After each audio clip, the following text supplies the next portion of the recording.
ಗಣಪತಿ ಚರಣಂ ಗಣನಾಥ ಚರಣಂ வணக்கம். நான் ஆர்ஜே நந்தினி. இன்னைக்கு உங்களுக்கு ஒரு சுட்ட கதை நான் கொண்டு வந்திருக்கேன். ஒரு ஆசிரமத்தில் இருக்க சீடர் வந்து குருட்ட போய் சொல்றேன், குரு எனக்கு மிகவும் கஷ்டமா இருக்கிறது, என்ன எல்லாருமே கஷ்டப்படுத்துறாங்க, என்னால தாங்க முடியல, நீங்க எனக்கு ஏதாவது ஹெல்ப் பண்ணணும் அப்படின்னா குரு வந்து சொன்னார், உன்னை கஷ்டப்படுத்துறது வேறு யாருமே கிடையாது, உன்னோட மனசு தான் அப்படின்னு சொன்னான். இவருக்கு விலங்கு என்ன குருவே சொல்றீங்க, நானே என்ன எப்படி கஷ்டப்படுத்திக் கொள்வேன் அப்படின்னா இவர் சொன்னார், சரி அதுல இருக்க இல்லையா அந்த பூனைக்குட்டியை கொண்டு ஒரு நாள் ஃபுல்லா நீ தான் அதை டேக் கேர் பண்ணிட்டு நாளைக்கு என்னட்டவா நான் வந்து பார்த்தீங்கன்னா உனக்கு அதுக்கான ஆன்சரை சொல்றேன் அப்படின்னு. அதே மாதிரி அடுத்த நாள் வந்து பாத்தீங்கன்னா இவர் போறாரு. அப்ப குரு கிட்ட என்ன நல்லா நடந்துச்சு அப்படின்னு, என்ன குருவே என்னன்னா ஆசை அவளத்தை இந்த கிளியை வந்து பாத்தீங்கன்னா இந்த பூனைக்குட்டி சாப்பிட்டுட்டு எனக்கு சரியான கவலையா இருக்குது அப்படின்ட்டு அதோட எனக்கு தொல்லை கொடுத்துட்டு இருந்துச்சு இல்ல ஒரு எலி, அதையும் இந்த பூனைக்குட்டி தான் சாப்பிட்டு அப்புறம் பாத்தீங்கன்னா அங்கால இங்கால பறக்கிற பறவையெல்லாம் அடிச்சு சாப்பிட்டுட்டே இருந்துச்சு. எப்ப பார்த்தாலும் ஏதாவது ஒன்று பிடிச்சி சாப்பிட்றதும் பிடிக்கிறது தான் இந்த பூனைக்குட்டிக்கு வேலையா இருந்துச்சு அப்படின்னு அந்த சீடர் வந்து சொன்னாரா.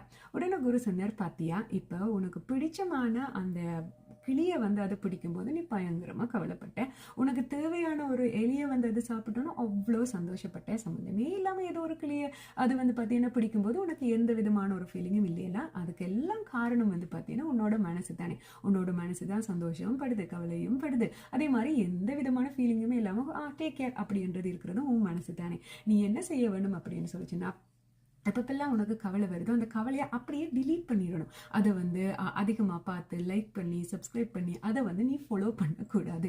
நீ லைக் பண்ணி சப்ஸ்கிரைப் பண்ணி ஃபாலோ பண்ண வேண்டியது உன்னோட சந்தோஷத்தை மட்டும்தான். இந்த லைஃப் அப்படின்னு பார்க்கும்போது இந்த பூனைக்குட்டி மாதிரி அப்பப்போ வந்து பார்த்தீங்கன்னா ஏதாவது ஒன்று கவி கொண்டு வரும், உங்களுக்கு சந்தோஷத்தை தரும், உங்களுக்கு துக்கத்தை தரும், உங்களுக்கு கேள்வியை தரும், அதே மாதிரி பதிலையும் தரும். இந்த மாதிரி நிறைய விஷயங்களும் உங்களை நோக்கி த்ரோ பண்ணி கொண்டிருக்கும்.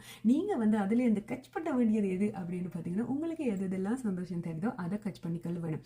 எதெல்லாம் உங்களுக்கு கவலை தருது அப்படின்றதை பார்த்து அது அடுத்த முறை நடக்கும்போது இது இப்படித்தான் தரும் அப்படின்றத நீங்க வந்து கொஞ்சம் ஸ்மார்ட்டாகவே கொள்ள வேண்டும் அப்படின்றத அந்த குரு சொல்லி இருந்தால். I'm stopping the story here. Most of you get the story right? S.